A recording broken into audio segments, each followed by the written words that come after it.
तो आज हम डिस्कस करेंगे टेक्स्ट फॉर्मेटिंग के बारे में। तो हमने इससे पहले जो पेज फॉर्मेटिंग डिस्कस किया, फाइल को सेव करने के बारे में डिस्कस किए थे। आज का हमारा जो टॉपिक रहेगा टेक्स्ट फॉर्मेटिंग। तो generally text formatting is a arrangement of text after typing a document. We can arrange our text. Suppose we can do the apply the text colour, text highlight, text को bold करना, italic करना, underline. तो ये सारी चीज़ क्या कहलाता है? Formatting कहलाता है। तो फॉर्मेटिंग जब भी करना है आपको क्या कर लेना है? पहले टेक्स्ट को टाइप कर लेना है। तो इसलिए मैंने कुछ यहाँ पे टेक्स्ट ले लिया है, पहले से आपको शो हो रहा होगा। ठीक, तो हमारा जो आज जो टॉपिक है वो कहलाएगा टेक्स्ट फॉर्मेटिंग। तो जब भी हम टेक्स्ट को टाइप करते हैं, टेक्स्ट को टाइप करने के बाद हम टेक्स्ट को जैसे अरेंज करते हैं, बोल्ड करते हैं, इटैलिक करते हैं, अंडरलाइन करते हैं, तो वो क्या कहलाएगा? टेक्स्ट फॉर्मेटिंग कहलाएगा। टेक्स्ट के ऊपर जो भी अप्लाई करेंगे वो क्या कहलाएगा? टेक्स्ट फॉर्मेटिंग कहलाएगा। इससे पहले हमने पेज फॉर्मेटिंग किया था, तो जो भी अप्लाई किया था वो पेज के ऊपर किया था। तो चलिए अप्लाई करके देखते हैं क्या क्या टेक्स्ट फॉर्मेटिंग हो सकता है।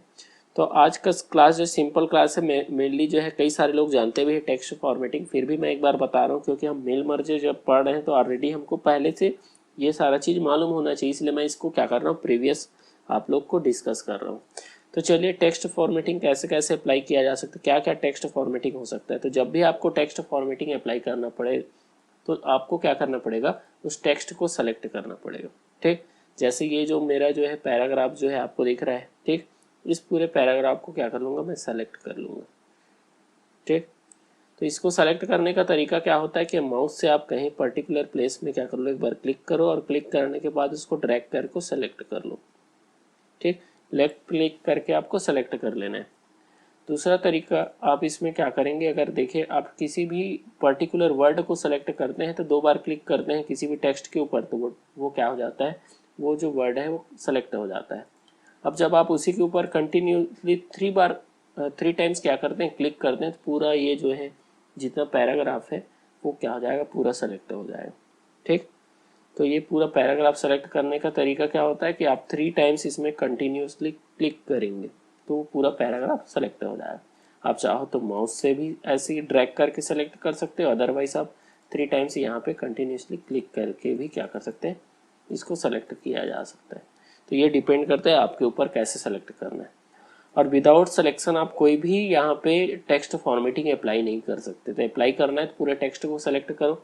अब जो भी अप्लाई करेंगे ये पर्टिकुलर टेक्स्ट जो सेलेक्टेड टेक्स्ट है उसके ऊपर अप्लाई होगा। तो चलिए अप्लाई करके देखते हैं। सबसे पहला जो है फॉन्ट, आप यहाँ पे राइटिंग स्टाइल जो रहता है उसको बोला जाए फॉन्ट, तो आप डिफरेंट फॉन्ट में इसको टाइप किया जा सकता है। ठीक, तो आप इसका फॉन्ट चेंज कर सकते हैं। तो आपको दिख रहा होगा यहाँ पे जैसा स्टाइल आपको दिख रहा है उसी स्टाइल में चेंज होते जा रहा है। ठीक, तो सेलेक्टेड टेक्स्ट जो है आप जैसे ही यहाँ पे क्लिक करेंगे जिसके ऊपर, वो क्या हो जाएगा? उसी फॉन्ट में आ जाएगा, जैसे ये। ठीक, इसको मैं और बड़ा कर दे रहा हूँ। यहाँ से इसके साइज को हम क्या कर लेते हैं? इंक्रीज कर लेते हैं ताकि समझ आए हमको। तो यहाँ से मैं इसको इंक्रीज कर दे रहा हूँ। तो इस तरीके से आप टेक्स्ट का फॉन्ट चेंज कर सकते हो, साइज इसका चेंज कर सकते हो, यहाँ से जो भी साइज आपको रखना है। तो सबसे इंपॉर्टेंट चीज़ है, कई लोग क्या करते हैं इसको सेलेक्ट नहीं करते हैं और डायरेक्टली जाते हैं तो वो चेंज नहीं होता है। तो आपको क्या करना है? पहले सेलेक्ट कर लेना है, देन उसके बाद आपको जाना है फॉन्ट के साइज को इंक्रीज करना या डिक्रीज करना, जो भी करना है। फिर उसके बाद आते हैं नीचे आपको ऑप्शन मिल जाएगा बोल्ड, इटैलिक, अंडरलाइन। आप जानते हैं इसको, इसका हमने शॉर्टकट की भी पढ़ा था, Ctrl+B। तो बोल्ड करते हैं तो ये जो टेक्स्ट आपने जो सेलेक्टेड किया है उसका थिकनेस जो है वो क्या हो जाएगा? बढ़ जाएगा। दिख रहा होगा आपको। जैसे ही आपको इसको बोल्ड को हटाना है, इसी के ऊपर फिर क्लिक करना पड़ेगा, बोल्ड आपको क्या हो जाएगा? हट जाएगा। तो जो सेलेक्टेड रहता है, जो भी ऑप्शन सेलेक्टेड रहता है वो आपको अलग कलर में दिखाई दे रहा होगा। जैसे हमने अभी बोल्ड किया तो ये बोल्ड अप्लाई हो गया तो ये अलग कलर में है। एक उसके ऊपर क्या हो जाता है? एक सिंबल बन के आ जाता है, उसके ऊपर एक सेलेक्टेड दिखाई देता है। फिर इटैलिक करते हैं तो ये थोड़ा सा स्लाइटली क्या हो जाएगा? तिरछा हो जाएगा। फिर उसके बाद अंडरलाइन करते हैं तो इसके नीचे में एक लाइन ड्रॉ हो जाता है। ठीक, तो आप चाहो तो सारे चीज़ें अप्लाई कर सकते हो, बोल्ड भी, इटैलिक भी, अंडरलाइन भी हटाना है तो इसके ऊपर सिंपली आपको क्लिक भी करना है। ठीक, तो इस तरीके से बोल्ड, इटैलिक, अंडरलाइन आपने अप्लाई कर लिया। फिर उसके बाद आते हैं एक नया ऑप्शन है, वो है स्ट्रिक थ्रो। अब इसके ऊपर क्लिक करते हैं तो मैं अभी अंडरलाइन को हटा देता हूँ। जैसे ही स्ट्रिक थ्रो के ऊपर हम क्लिक करेंगे, ABC उसके बीच में एक लाइन खींचा हुआ दिख रहा है आपको। ठीक, तो स्ट्रिक थ्रो करते हैं तो आपके जो टेक्स्ट है उसके बीच में एक लाइन ड्रा हो जाता है, दिख रहा होगा आपको, एक लाइन जो है खींचा हुआ आ जाता है। ठीक। तो आपको राइटिंग कहीं पे यूज करना है स्ट्रिक थ्रो का तो वो भी आप कर सकते हो, ठीक। तो इस तरीके से आप स्ट्रिक थ्रो भी क्या कर सकते हैं, अप्लाई करके देखा जा सकता है। फिर उसके बाद आता है सुपर स्क्रिप्ट सब स्क्रिप्ट। आप जानते हैं सुपर स्क्रिप्ट सब स्क्रिप्ट क्या होता है, प्रीवियस ईयर भी हमने डिस्कस किया था। चलिए इसके लिए क्या कर लेते हैं, मैं सुपर स्क्रिप्ट और सब स्क्रिप्ट के लिए नीचे यहाँ पे अपना जो टेक्स्ट है उसको यहाँ पे ला लेता हूँ, ठीक। और इसके बाद यहाँ पे हम यूज़ करके देखते हैं सब स्क्रिप्ट का। ये ऑप्शन आपको दिख रहा होगा। सब स्क्रिप्ट में क्या हो रहा है कि जो भी आपको क्या करना होगा कि टेक्स्ट के नीचे में कुछ लिखना है तो आप सब स्क्रिप्ट का यूज़ करेंगे। जैसे केमिकल फार्मूला H2O लिखना है आपको, ठीक। तो आपको 2 जो है H के नीचे आना चाहिए, तो आप क्या करेंगे 2 को सेलेक्ट कर लेंगे और देन चला जाएंगे यहाँ पे सब स्क्रिप्ट में, तो 2 जो है कहाँ आ जाएगा, नीचे आ जाएगा। वैसे ही आपको केमिकल फार्मूला लिखना है CO2, तो 2 एक्चुअल में क्या होता है C के O के नीचे आता है, तो 2 को सेलेक्ट कर लो देन सब स्क्रिप्ट में चले जाओ। तो आप क्या कर सकते हो, सब स्क्रिप्ट के थ्रू जो है उस पर्टिकुलर टेक्स्ट को नीचे लाया जा सकता है, ठीक। तो इस तरीके से हमने क्या कर लिया, सब स्क्रिप्ट भी अप्लाई करके देख लिया, ठीक। फिर उसके बाद देखते हैं सुपर स्क्रिप्ट। जैसे आपने मैथ्स में फार्मूला पढ़ा होगा कि A² - B², आपने फार्मूला पढ़ा है। तो 2 जो है ए के ऊपर जाना चाहिए, तो जब भी आपको बेस लाइन के एबव में कोई टेक्स्ट लेना रहेगा तो आप किसका यूज़ करेंगे, सुपर स्क्रिप्ट का यूज़ करेंगे। तो उस पर्टिकुलर टेक्स्ट को सेलेक्ट करो देन वहाँ पे सुपर स्क्रिप्ट का यूज़ कर दे। तो ये डिपेंड करता है आपके रिक्वायरमेंट के हिसाब से कि आपको सुपर स्क्रिप्ट यूज़ करना है कि सब स्क्रिप्ट यूज़ करना है। अदरवाइज आपको बोल्ड इटैलिक अंडरलाइन के बारे में तो आप जानते ही हैं, ठीक। फिर उसके बाद आते हैं नेक्स्ट। इस तरीके से हम आज जो डिटेल स्टडी कर रहे हैं, जो जितने ऑप्शन दिख रहे हैं सारे ऑप्शन जो है हम यूज़ करके देख रहे हैं। फिर उसके बाद नेक्स्ट आते हैं, इसके लिए हम फिर से सेलेक्ट कर लेते हैं टेक्स्ट को। फिर उसके बाद आते हैं कि यहाँ पे ऑप्शन आता है ग्रो फॉन्ट, ठीक। ग्रो का मतलब होता है कि इसके साइज को इंक्रीज करना चाह रहे हो। जैसे अभी टेक्स्ट का साइज कितना है 26 है, इसका साइज को इंक्रीज करना चाह रहे हो 36, इससे भी इंक्रीज करना चाह रहे हो तो आपको इधर दिख रहा होगा कि टेक्स्ट का साइज क्या हो रहा है, बढ़ते जा रहा है, ठीक। तो इस तरीके से आप जो है टेक्स्ट के साइज को क्या कर सकते हैं, इंक्रीज किया जा सकता है, ठीक। तो आपको दिख रहा होगा यहाँ पे टेक्स्ट का साइज इंक्रीज होते जा रहे हैं, ठीक। आपको उसी को का जो अपोजिट है श्रिंक फॉन्ट, यहाँ से जाके आप टेक्स्ट के साइज को छोटा किया जा सकता है, ठीक। तो आप क्या कर सकते हैं, टेक्स्ट के साइज को छोटा कर सकते हैं।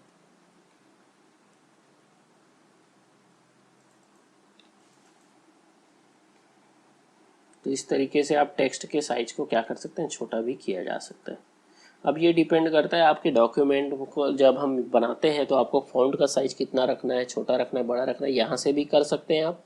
तो यहाँ पे लेकिन मैक्सिमम साइज दिया है 72 और मिनिमम साइज दिया है 8। तो इससे बड़ा अगर आप करना है तो यहाँ से जाके आप ग्रो फॉन्ट करते हैं तो यहाँ से आप जाके फॉन्ट का साइज इंक्रीज कर सकते हैं, ठीक।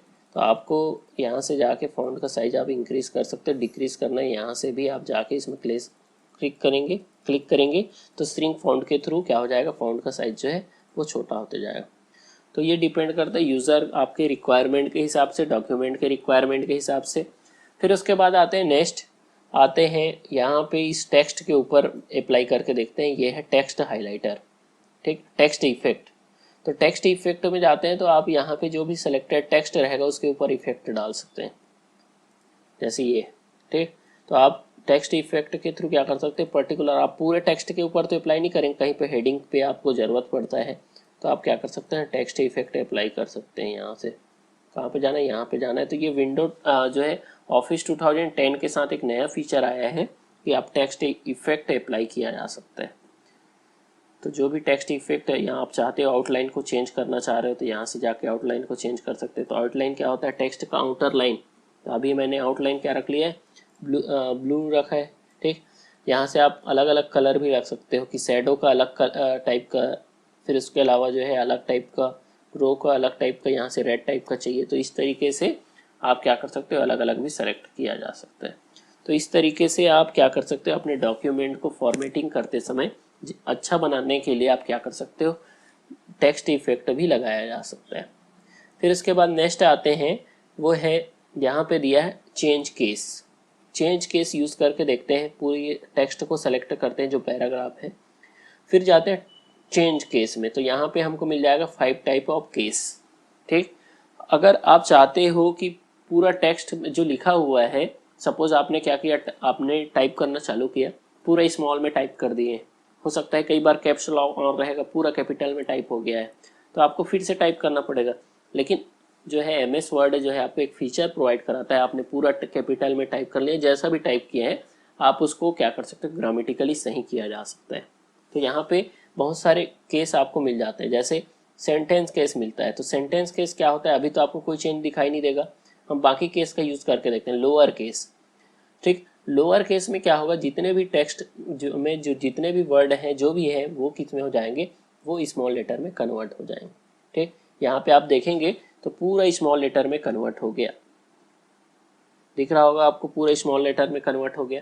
ठीक, अब उसके बाद अगर हम अपर केस में जाते हैं तो जो भी आप वर्ड लिखें पूरे जो है वो कैपिटल लेटर में कन्वर्ट हो जाएंगे, पूरे कैपिटल लेटर में कन्वर्ट हो गया। तो आप चाहते हो पूरे टेक्स्ट को कैपिटल लेटर में, तो अपर केस, स्मॉल लेटर में लोअर केस। फिर उसके बाद आते हैं कैपिटलाइज ईच वर्ड, हर एक वर्ड का फर्स्ट लेटर कैपिटल हो। तो हर एक वर्ड का यू का वाई जो है फर्स्ट लेटर कैपिटल, कैन का फर्स्ट लेटर सी जो है कैपिटल, कस्टमाइज का। तो ऐसे आप देखेंगे तो हर एक वर्ड का फर्स्ट लेटर कैपिटल में आ गया।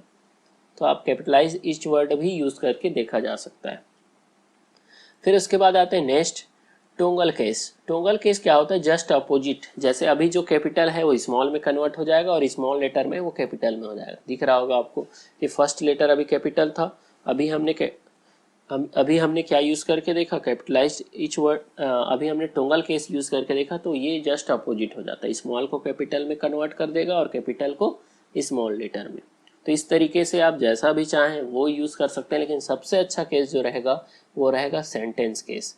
तो सेंटेंस केस क्या रहता है कि ग्रामेटिकली जो सही है उस वे में क्या कर देगा, अरेंज कर देगा। तो इसको आपको रिक्वायरमेंट के हिसाब से पूरा कैपिटल में लिखना है तो अपर केस, पूरा स्मॉल में लिखना है लोअर केस। ठीक है, कैपिटलाइज हर एक वर्ड का फर्स्ट लेटर कैपिटल हो तो कैपिटलाइज्ड ईच वर्ड। टोंगल केस क्या हो जाएगा, जस्ट अपोजिट हो जाएगा।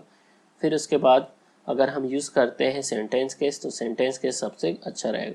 ठीक, एक चीज़ यहीं पे यूज़ करके देखते हैं कि लोअर केस जब रहेगा तो आप टोंगल केस यूज़ करेंगे तो पूरा कैपिटल कन्वर्ट हो जाएगा। ठीक, अब जब पूरा कैपिटल रहेगा टोंगल केस यूज़ करेंगे तो पूरा स्मॉल लेटर में कन्वर्ट हो जाएगा। तो आपको समझना है कि टोंगल केस क्या करेगा, लोअर केस को अपर केस में और अपर केस को लोअर केस में कन्वर्ट कर देता है। सपोज कोई वर्ड का कोई लेटर जो है वो कैपिटल रहेगा तो स्मॉल हो जाएगा और स्मॉल रहेगा वो कैपिटल हो जाएगा। तो सबसे अच्छा जो केस रहता है वो रहता है सेंटेंस केस। तो इस तरीके से सेंटेंस केस में हमको अपने टेक्स्ट को क्या कर सकते हैं, कन्वर्ट कर सकते हैं। फिर उसके बाद आते हैं नेक्स्ट ऑप्शन दिया हुआ है टेक्स्ट हाइलाइटर का। ठीक, अभी हमने यूज किया था, ये था टेक्स्ट इफेक्ट। अब आते हैं टेक्स्ट हाइलाइटर। जैसे आपने एक हाइलाइटर करके आपने एक पेन आता है जिसमें हम क्या करते हैं, पर्टिकुलर टेक्स्ट को हाईलाइट कर सकते हैं। ठीक, जैसे मेरे को यहाँ पे किसी को करना है कीबोर्ड शॉर्टकट को हाईलाइट करना है ताकि कोई भी देखे तो अलग से दिखे। हाईलाइटर का काम क्या रहता है कि अलग से हमको पता चल जाए कि किसके बारे में डिस्कस किया जा रहा है। तो यहाँ से जाके मैं यहाँ पे टेक्स्ट हाइलाइटर में बाय डिफ़ॉल्ट जो है येलो कलर है, इसके ऊपर क्लिक करता हूँ तो येलो कलर अप्लाई हो जाता है।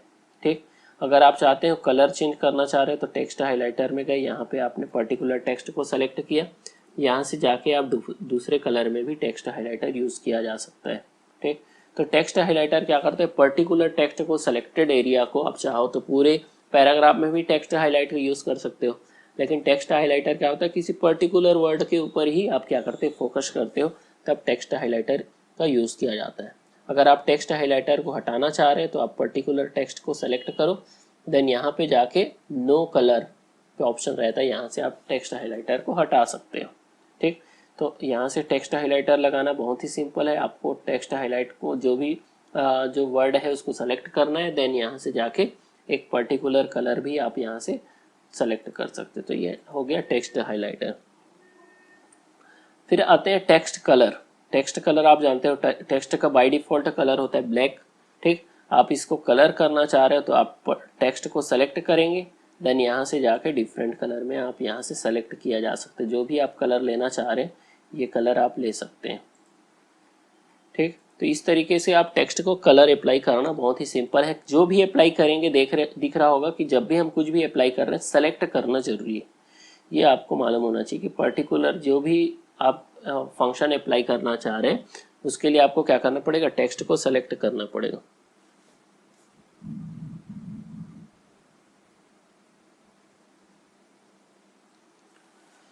फिर उसके बाद आते हैं नेक्स्ट, आते हैं टेक्स्ट कलर के बाद आपको यहाँ पे ऑप्शन मिल जाएगा फॉर्मेट क्लियर फॉर्मेट। अब हम जो भी अप्लाई किए हैं, जैसे अभी मैंने यहाँ पे इसमें टेक्स्ट इफेक्ट अप्लाई किया हूँ, टेक्स्ट का साइज बड़ा छोटा किया हूँ, पूरा हटाना चाह रहे हो, ठीक है, पूरा हटाना चाह रहे हो, पूरे टेक्स्ट को सेलेक्ट कर लो और देन जाओ यहाँ पे क्लियर फॉर्मेटिंग। जैसे क्लियर फॉर्मेटिंग में जाते हैं, टेक्स्ट हाईलाइट को छोड़कर बाकी जितने भी फॉर्मेटिंग है वो क्या हो गए, रिमूव हो गए।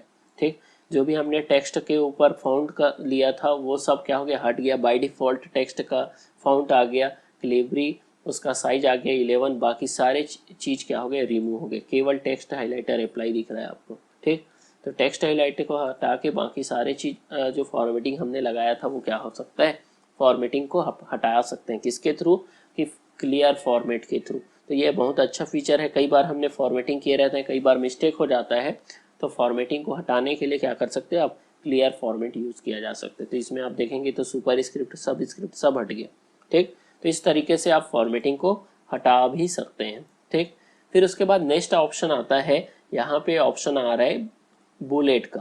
ठीक, बुलेट क्या होता है, नंबरिंग होता है। जैसे अगर हम बात करें कि मैं अगर लिखना चाह रहा हूँ कि कंप्यूटर के कौन कौन से पार्ट होते हैं, ठीक, तो कंप्यूटर के जो हार्डवेयर पार्ट्स होते हैं हम उसको अगर लिखना चाह रहे हैं तो हम लिस्ट बनाते हैं। तो लिस्ट आप कैसे कैसे बना सकते हैं, जैसे फर्स्ट पार्ट होता है इनपुट। ठीक, मैं यहाँ से इनपुट लिया, सेकंड आउटपुट,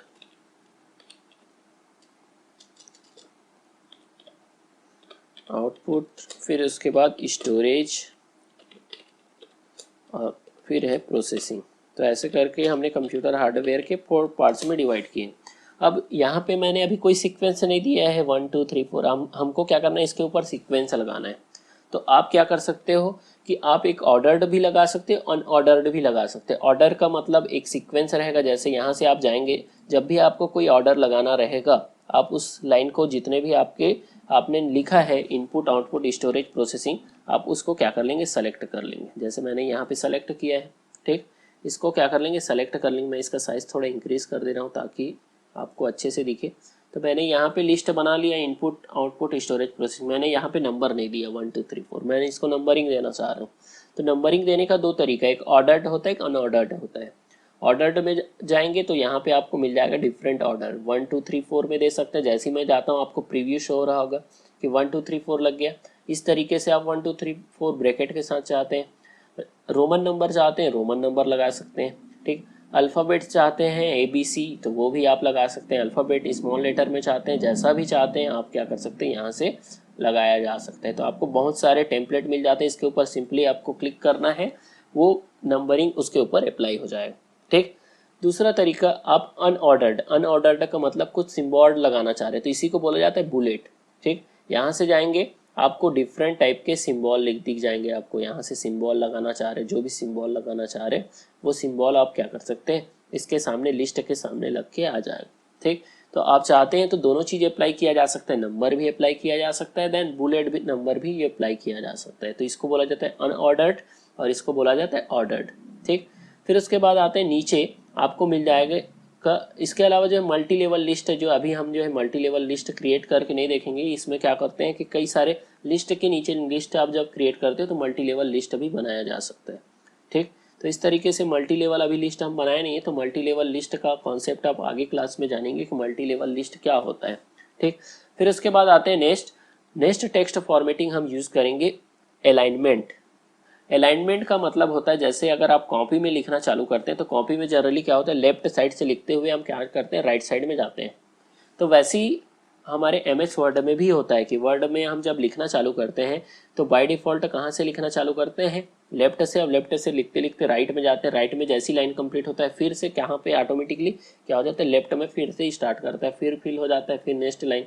ऐसे करके पर्टिकुलर लाइन में क्या होते जाता है, लिखते जाते हैं, फिर वो लाइन कंप्लीट होता है, फिर नया लाइन आता है। तो इस तरीके से इसको बोला जाता है अलाइनमेंट। लेकिन आप चाहते हो कि आप लेफ्ट से ना लिख के राइट से लिखना चाह रहे हो। ठीक, तो हम अभी लेफ्ट में है, हमारा जो यहाँ पे कर्सर आपको दिख रहा होगा, जो भी लिखना चालू करूँगा लेफ्ट से होगा। आप चाहते हो राइट से लिखना चाह रहे हो तो हम क्या कर लेंगे, यहाँ से आपको ऑप्शन मिल जाएगा। अभी लेफ्ट सेलेक्टेड है, आप चाहते हो राइट से तो यहाँ पे राइट में चला जाएगा। अभी जो भी लिखना चालू करेंगे राइट में होगा।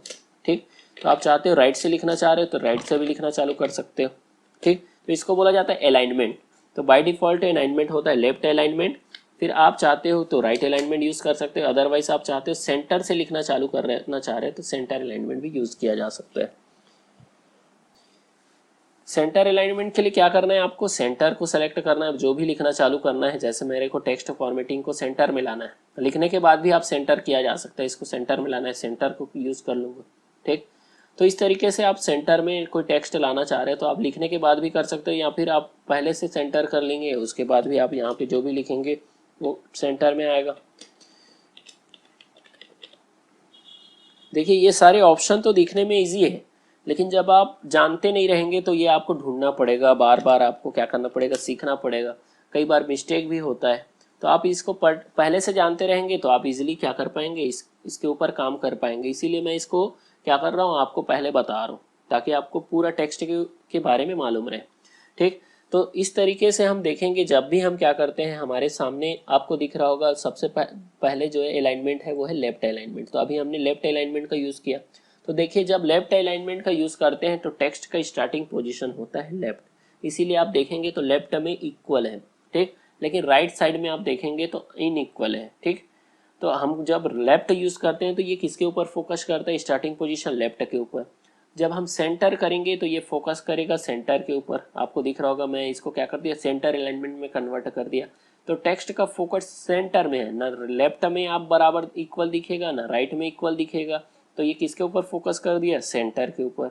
जब हम राइट यूज करेंगे तो इसका फोकस हो जाएगा राइट साइड में, लेकिन ये लेफ्ट में फोकस करेगा ना सेंटर में फोकस करेगा। ठीक, तो आप इसका जो स्टार्टिंग पोजीशन कहाँ पे रहेगा, राइट में रहेगा। तो राइट में आप देखेंगे राइट साइड में क्या रहेगा, इक्वल रहेगा।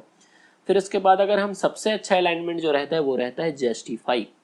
जस्टिफाई जब हम यूज करते हैं तो आपका लेफ्ट पोजीशन इक्वल रहेगा, राइट पोजीशन इक्वल रहेगा। तो ये टेक्स्ट को ऐसा अरेंज करता है कि आपका टेक्स्ट का एंडिंग और स्टार्टिंग पोजीशन जो रहेगा वो क्या रहेगा, इक्वल रहेगा। तो इस तरीके से हम डिफरेंट अलाइनमेंट क्या कर सकते हैं, अप्लाई कर सकते हैं।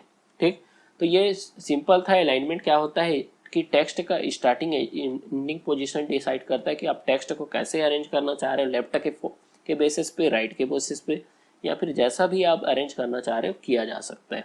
ठीक, तो ये हो गया, तो हमारा कुछ टेक्स्ट फॉर्मेटिंग हो गया। लास्ट एक देख लेते हैं, वो है यहाँ पे ऑप्शन आता है लाइन स्पेसिंग की। ठीक है, लाइन एंड पैराग्राफ स्पेसिंग। जैसे अभी हम इस लाइन के बीच में गैप देख रहे हैं, जैसे इंटर करते हैं तो एक नया लाइन आ जा रहा है। ठीक, इसके बीच के गैप को मैं बढ़ाना चाह रहा हूँ। अभी जो है 1 लाइन स्पेस है, हम चाहते हैं कि 1.5 या फिर 1 इसको इंक्रीज करना चाह रहे हैं, 2 लाइन का गैप आना चाहिए। ठीक, 2.5। तो इस तरीके से हम लाइन के बीच के स्पेस को क्या किया जा सकता है, बढ़ाया जा सकता है। ठीक, तो ये कहलाता है आप पर्टिकुलर पैराग्राफ को सेलेक्ट करेंगे, जितना लाइन स्पेस देना है बाय डिफ़ॉल्ट जो है 1 रहता है। ठीक, इसको आप चाहो तो यहाँ से 1.5, 1.25, 1.5 या फिर 2, यानी 1 लाइन का गैप आ जाएगा। ठीक, तो इसके बीच में एक लाइन के हिसाब से और क्या आ जाएगा, गैप आ जाएगा। तो आप जैसा चाहें वैसा आप क्या कर सकते हैं, लाइन स्पेसिंग अप्लाई कर सकते हैं। ठीक, तो अगर आपका टेक्स्ट में बहुत ज़्यादा स्पेस बच रहा है, नीचे बहुत स्पेस है, तो आप लाइन स्पेसिंग को इंक्रीज कर देंगे। तो ये आप क्या कर सकते हैं, लाइन स्पेसिंग भी अप्लाई करके देखा जा सकता है। तो आज के लिए मैं इतना लेके चलता हूँ। अब हम जो है नेक्स्ट डे जो है हमारे जो बुक में दिया गया है मेल मर्ज, इसके बारे में डिस्कस करेंगे।